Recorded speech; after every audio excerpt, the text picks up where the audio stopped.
Ang mundo ng One Piece ay binubuo ng napakaraming mga pirata na naglalakbay sa halos lahat ng parte ng karagatan upang makamit ang kanilang mga pinapangarap sa buhay.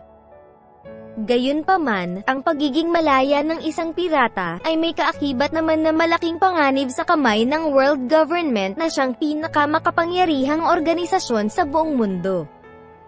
Ang sinumang individual na magtangka na itaas ang bandila ng isang pirata ay itinuturing na kalaban ng world government at may sapat ng dahilan upang arestuhin ng mga marino. Bagaman maraming nakaambang na panganib sa kamay ng world government ay hindi pa rin ito napigilan ng ilang mga individual upang pasukin ang buhay ng pagiging isang pirata. Ang hari ng mga pirata ay isang titulo na ibinibigay sa pinakamalakas na piratang nabubuhay sa mundo at nagmamay-ari sa maalamat na kayamanan na nakatago sa panghuling isla. Gayunpaman, ang tawagin bilang ang pinakamalakas na pirata sa buong mundo ay hindi kailanman pinangarap ni Roger, kundi nais lamang nitong maging isang malayang tao. Ang mga ito ay resulta lamang sa mga layunin ni Roger na protektahan ang kanyang mga kaibigan, kung kaya't kinakailangan nitong maging malakas sa aspeto ng pakikipaglaban. Ang One Piece ay ang ipinangalan ng hari ng mga pirata na si Goldie Roger sa kayamanan na kanyang natagpuan matapos nilang makarating sa panghuling isla. Ang Laugh Tale ay ang pangalan ng panghuling isla sa Grand Line kung saan iniwan ni Roger ang One Piece na sinasabing may hindi masukat na halaga at may malakas na kapangyarihan. Gayunpaman, ang One Piece ay orihinal na pagmamay-ari ng isang nilalang na kilala bilang si Joy Boy na iniwan nito sa naturang isla 800 taon na ang nakalilipas. Sa isla ding ito, nakapaloob ang mga nawalang kasaysayan ng mundo at mga impormasyon tungkol sa dakilang kaharian na pilit pinagtatakpan ng world government. Nalaman din dito ng grupo ni Roger, ang tungkol sa angkan ng mga di na sinasabing mortal na kaaway ng world government at ang mga katangian ng tatlong mga sinaunang armas. Bagaman nakamit ng hari ng mga pirata ang kasikatan, kayamanan at kapangyarihan ay hindi pa rin naipagpatuloy ni Roger ang kanyang mga nasimulan, matapos nilang makarating sa panghuling isla. Ayon kay Roger ay masyado pa silang maaga, at masyadong minadali ng kanilang grupo ang paghahanap sa Laugh Tale at alamin ang nawalang kasaysayan ng mundo 800 taon na ang nakalilipas. Kalaunan, ay binuwag ng hari ng mga pirata ang kanilang grupo at kusang sumuko sa world government sa hindi pa malamang dahilan. Ang hari ng mga pirata na si Roger, ay binitay sa harap ng publiko, na may ngiti sa kanyang mukha na siyang nagbigay ng inspirasyon sa napakaraming pirata sa buong mundo. Ang pagsuko ng hari ng mga pirata sa world government, ay wala pa ring malinaw na dahilan magpahanggang ngayon at isa pa rin itong malaking misteryo. Gayunpaman, ang hakbang na ito ni Roger ay posibleng may malalim na dahilan na siyang makakapagpabago sa kapalaran ng mga pirata sa kasalukuyan. Ngunit ano nga ba ang posibleng dahilan kung bakit sumuko si Roger, matapos nilang mahanap ang kayamanan na iniwan ni Joy Boy sa misteryosong isla 800 taon na ang nakalilipas? Ang isa sa malinaw na dahilan ay ang pagkakaroon ni Roger ng malubhang karamdaman, kung kaya't hindi nito nagawang tapusin ang naturang misyon. Ang pangalawang dahilan ay hindi pa pinapanganak sa panahon ni Roger ang susunod na Poseidon na tutulong sa kanila upang maisakatuparan ang naiwang misyon ni Joy Boy ilang taon na ang nakalilipas. Sa tingin ko, may ikatlo pang kakulangan sa mga kakayahan ni Roger kung bakit hindi nito na ipagpatuloy ang misyon ni Joy Boy, at ito ay tinataglay ngayon ng ating bidang si Luffy. Si Roger at Luffy ay parehong nabibilang sa angkan ng mga di at nagtataglay din ng kakayahan na marinig ang tinig ng lahat ng mga bagay sa mundo. Maging ang dating mga kasamahan ni Roger, ay malaki ang nakikita nilang pagkakahawig ni Luffy sa namayapang hari ng mga pirata. Bagaman maraming pagkakahawig ang dalawang ito ay may espesyal na abilidad pa rin itong si Luffy, na hindi tinataglay ng hari ng mga pirata. Ito ay ang kakayahan ni Luffy na gawing kakampi ang ibang tao at kanyang mga kaaway, na kalaunan ay tinutulungan si Luffy sa kanyang mga ipinaglalaban. Maging ang pinakamalakas na swordsman sa buong mundo ay ang unang nakapansin, at hinahangaan ang natatanging abilidad na ito ni Luffy. Ayon sa huling salita ng yumaong emperor na si Whitebeard ay hindi na magtatagal, at darating ng muli, ang taong makakahanap sa panghuling isla. Ayon din sa emperor ay ang taong ito ang siyang hahamon sa buong mundo at sa world government, para sa isang malaking digmaan. Nagpapahiwatig lamang ito, na kinakailangan ng maraming kakampi ang susunod na magiging hari ng mga pirata para sa magaganap na malaking digmaan laban sa world government. Kahit pa man isang malakas na pirata itong si Roger, ay hindi pa rin nila kakayanin ang makipaglaban sa buong world government nang walang maraming kaalyado na susuporta sa kanilang mga ipinaglalaban. Napagtanto ni Roger na may kulang pa rin sa kanyang mga kakayahan, upang maisakatuparan ang naiwang misyon ni Joy Boy 800 taon na ang nakalilipas. Ito ay ang pagkakaroon ni Luffy ng maraming mga kaalyado, na posible pang dumami sa pagpapatuloy ng paglalakbay ng mga Straw Hats sa iba't ibang parte ng mundo. Matatandaan, na ikinatuwa ni Shanks ang balita sa pagiging 5th Emperor ni Luffy, at ang pagkakaroon nila ng maraming mga kaalyado. Kaya naman nasabi ni Shanks na malapit na silang magkita ni Luffy dahil ang isa sa mga kakulangan ng kanilang grupo noon ay unti-unti nang napapasakamay ngayon ng mga Straw Hat. Kaya naman ang naiwang misyon ni Joy Boy ay ipinaubaya na lang ni Roger sa susunod na henerasyon, na nagtataglay ng lahat ng katangian upang maipagpatuloy ang Wheel of D sa hinaharap. Bagaman nalaman ni Roger na may taong itinadhana para sa misyon, ay hindi pa rin ito nangangahulugan na magtatagumpay na ito laban sa world government. Kahit pa man si Luffy ang itinadhana na magpapatuloy sa misyon, ay wala pa rin kasiguraduhan na mananalo ito laban sa world government. Kaya naman sa tingin ko, bago sumuko si Roger ay sinigurado ng hari ng mga pirata na magagabayan ng mabuti ang susunod na magpapatuloy sa naiwang misyon ni Joy Boy 800 taon na ang nakalilipas. Ang hari ng mga pirata ay ginamit ang kanyang natitirang oras upang gumawa ng mga plano na makakatulong sa itinadhanang tao na magpapatuloy sa misyon na hindi kayang maisakatuparan ni Roger.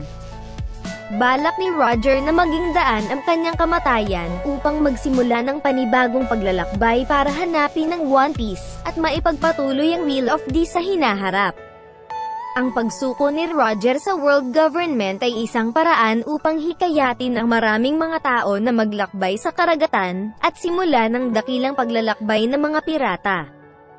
Balak ni Roger na mas dumami pa sa hinaharap ang mga pirata upang magkaroon ng susunod na Joy Boy ng maraming mga kakampi laban sa world government. Kung mas maraming pirata, ay mas malaki ang pagkakataon ni Luffy na makakuha ng mas maraming kakampi laban sa mga nilalang na itinuturing bilang nakakataas sa buong mundo. Ayon naman kay Rayleigh ay masyadong minadali ng kanilang grupo at ng mga scholar ng Ohara ang pagtuklas sa buong katotohanan sa Void Century 800 taon na ang nakalilipas.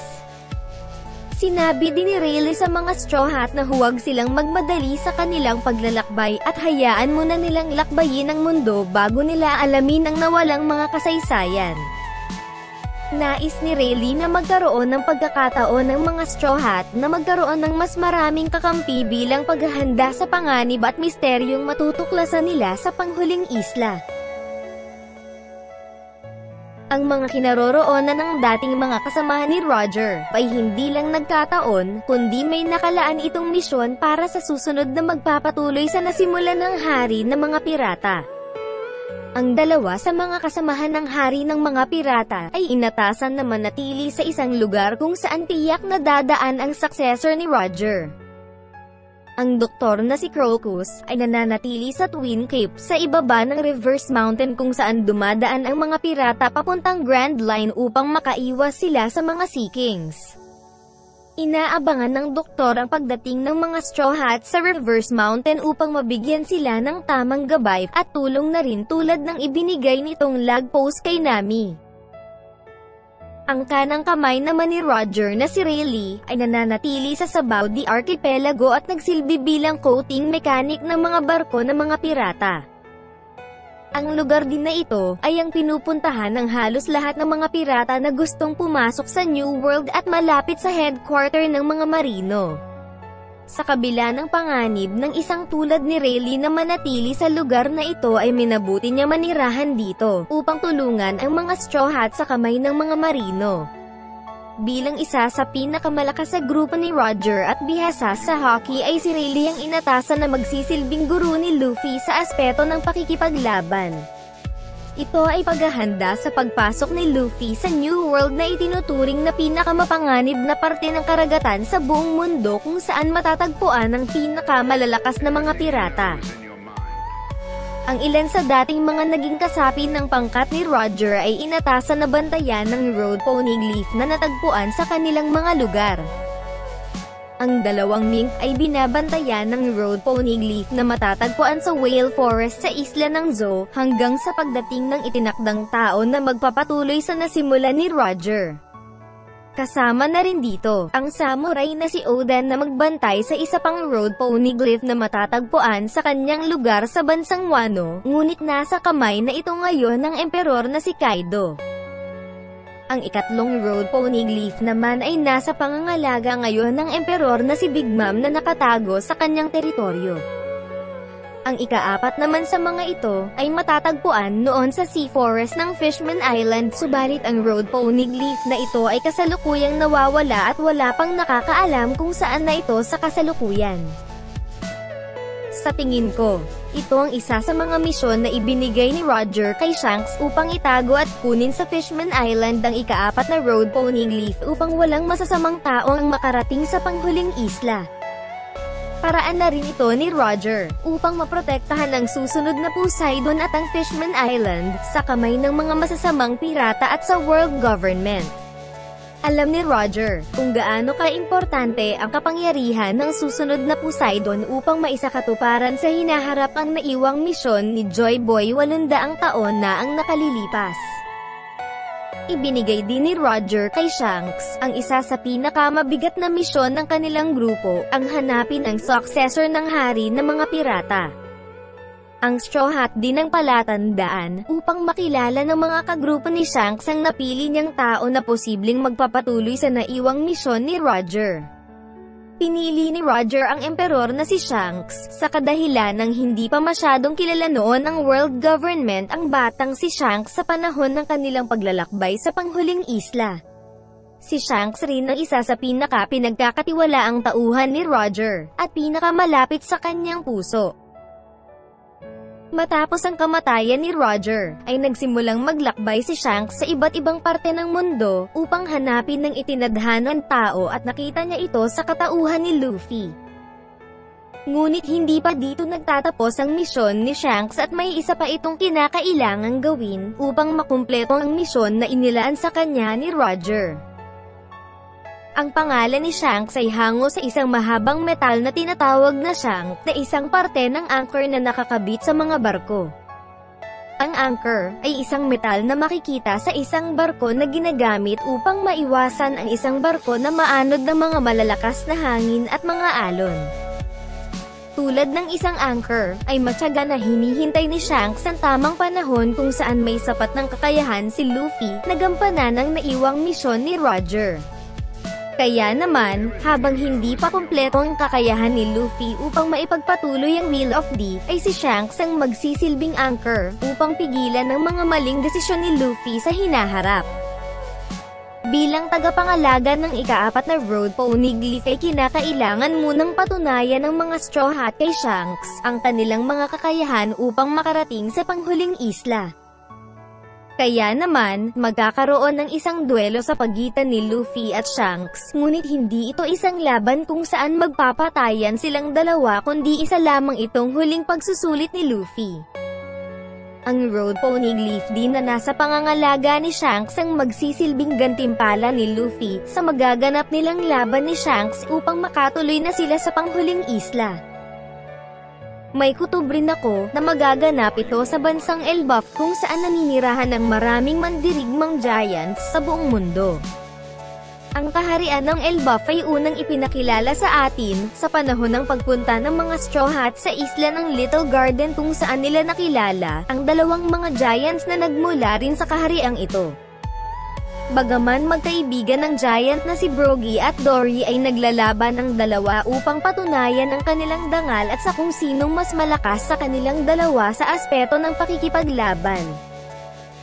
Ang ipinakitang ito ng dalawang giants ay nagpapahiwatig lamang na sa kaharian ng Elbaf ay maraming nagaganap na mga duelo upang patunayan ang lakas ng mga mandirigmang nakatira dito. Malamang tradisyon na rin sa Elbaf ang pakikipagtunggali nila sa isa't isa upang ipahayag ang kanilang mga kakayahan at dangal bilang isang magiting na mandirigma ng kanilang kaharian. Kaya naman, ito ang pinakamagandang lugar kung saan magaganap ang duelo sa pagitan ni Luffy at ng kanyang tinitingalang tao na si Shanks sa hinaharap. Hindi lang din si Luffy ang magkakaroon ng katunggali dito kundi maging ang ilan sa mga kasapi ng mga Straw Hat. Malamang, dito rin magaganap ang pinakahihintay ng lahat na duelo sa pagitan ni Zoro at ng pinakamalakas na swordsman sa buong mundo na si Mihawk. Matatandaan na inalis na ng world government ang sistema ng mga Shichibukai, kung kaya target na rin ngayon ng mga marino ang dating mga kasapi ng mga Shichibukai. Bagaman malakas itong si Mihawk ay mahihirapan pa rin ito sa isang hukbo ng mga marino na may kasamang admiral na aaresto sa kanya dahil wala ito masyadong mga tauhan. Kaya naman sa tingin ko, iiwas muna si Mihawk sa mata ng mga marino at pansamantalang tatambay sa lugar ni Shanks upang makaiwas sa anumang kaguluhan. Hindi na rin ito imposible, dahil kahit noon pa man ay may magandang relasyon na itong si Mihawk at Shanks na pwede na nating sabihin na isang pagkakaibigan sa pagitan ng dalawang pirata.